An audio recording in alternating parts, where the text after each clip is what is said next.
Baiklah, saya akan memulai lab 2.3.5 yaitu use a port scanner to detect open ports.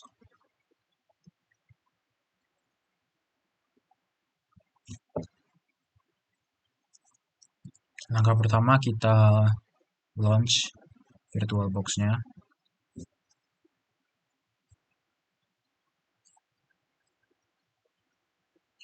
Jika sudah, kita login ke yang ini aja. Kemudian kita klik terminal. Ini kita double klik. Kemudian kita input ini. Itu saya copy di Kisco nmap localhost. Kita klik enter. Nah, maka akan muncul seperti ini. Nah, jadi pertanyaannya itu port TCP apa yang terbuka? Di port TCP yang terbuka itu 21, 22, 23, dan 631. Kemudian perintahnya berikan deskripsi layanan yang terkait dengan setiap port terbuka.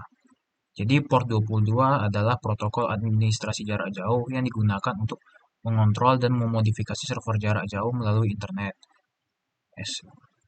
SSH mengautentikasi pengguna jarak jauh dan menggunakan kriptografi untuk mengekskripsi semua komunikasi ke dan dari server jarak jauh. Kemudian, port 23, Telnet menyediakan antarmuka baris perintah untuk komunikasi dengan server jarak jauh dan mentransmisikan menggunakan teks jelas. Kemudian, port 631, CAPS memungkinkan komputer bertindak sebagai server cetak. Sistem yang menjalankan CAPS dapat menerima pekerjaan percetakan dari klien yang mengirimkan pekerjaan percetakan tersebut ke printer yang sesuai CAPS menggunakan IPP, yaitu Internet Printing Protocol.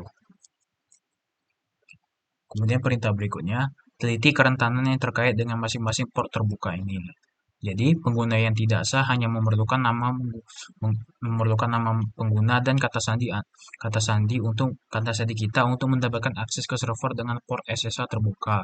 Jadi, kita mungkin melihat banyak upaya untuk masuk ke server dengan login default atau umum untuk mendapatkan akses.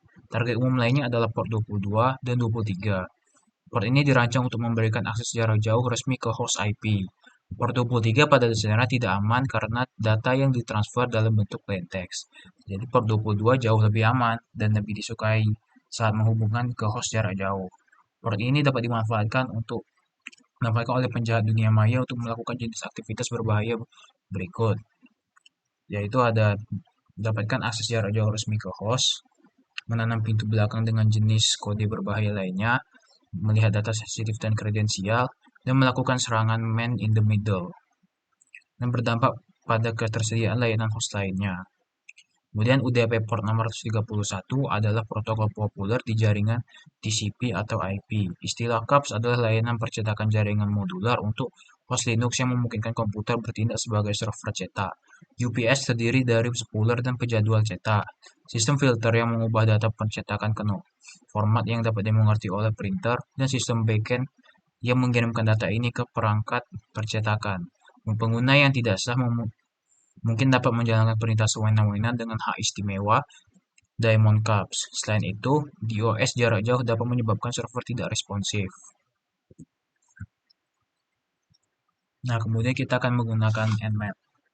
Jadi saya paste yang sudah saya copy dari localhost. Kita klik enter, maka akan disuruh input password.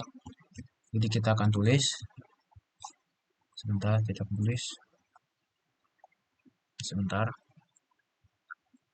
Ya, seharusnya saya akan menulis di sini password for Quizco-nya itu password, tapi saya di sini entah kenapa saya tidak bisa mengetik ketika saya ketik hurufnya dia tidak memunculkan apapun. Sepertinya ada kesalahan. Jadi saya lanjut aja ke bagian berikutnya. Nah, jadi pertanyaannya itu port UDP apa yang terbuka? Jadi setelah saya lihat orang lain yang mencoba cara ini juga yang tidak memiliki masalah sehingga dia bisa menginput passwordnya di sini. Jadi yang setelah password diinput, jadi setelah diklik enter yang muncul itu port 68, 631, dan 5353. Kemudian pertanyaannya itu, jelaskan tujuan layanan UDP yang terkait dengan setiap port. Jadi port 67 dan 68 menyediakan layanan Dynamic Host Configuration Protocol atau DHCP, Client Server. Jadi DHCP adalah protokol manajemen jaringan yang digunakan pada jaringan Internet Protokol atau IP. Jadi ini secara dinamis menetapkan alamat IP dan parameter konfigurasi jaringan lainnya untuk di hosting di jaringan. Informasi ini diperlukan agar host IP dapat berkomunikasi dengan host lain di jaringan IP. Oh iya, in, output dari password for Kisco ini jika seandainya berhasil maka akan muncul seperti ini. Ini dia akan muncul seperti ini. Ini yang dari Kisco, tapi di terminal saya ada mungkin ada masalah sehingga saya tidak bisa mengetik sama sekali di passwordnya. Jadi saya lanjut saja. Jadi perintahnya itu teliti kerentanan yang terkait dengan masing-masing port terbuka ini.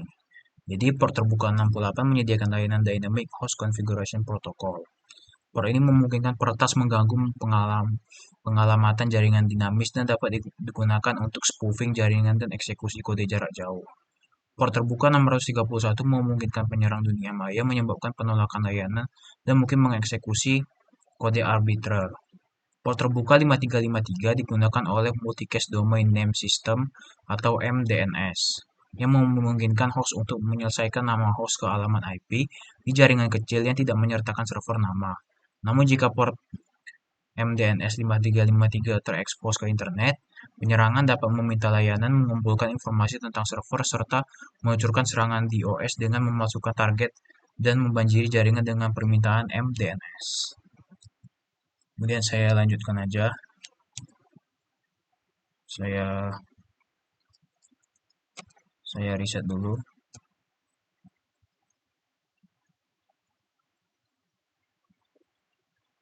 Sekarang kita coba masukkan yang kayak tadi Nmap, cuma ini sedikit berbeda. Ini kita klik enter. Nah, maka akan muncul seperti ini.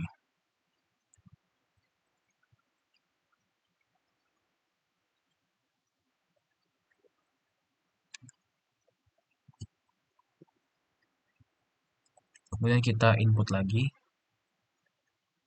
Yang ini saya copy dari Kisco, saya klik enter. Nah, maka akan muncul seperti ini.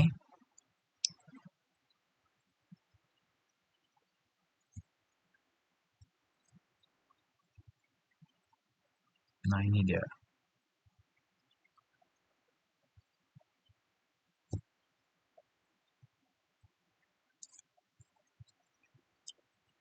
Jadi pertanyaan berikutnya itu apa nilai dari kunci host SSH? Jadi karena tidak bisa dijelaskan, jadi saya akan tulis di Word saja. Nah, hasilnya itu ini saya copy tadi biar nggak ribet. Nah, ini dia SSH host key-nya. Sudah. Lanjut. Kemudian pertanyaan berikutnya, bagaimana penyerang menggunakan informasi ini? Jadi informasi ini dapat digunakan untuk mendapatkan akses jarak jauh yang tidak sah ke host target. Kemudian pertanyaan berikutnya, bagaimana Anda mencegah penyerang dunia maya mencuri informasi penting?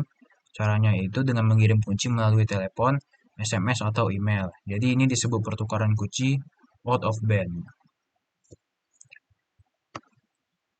Kemudian terakhir kita akan input ini, main and map, akan kita klik enter.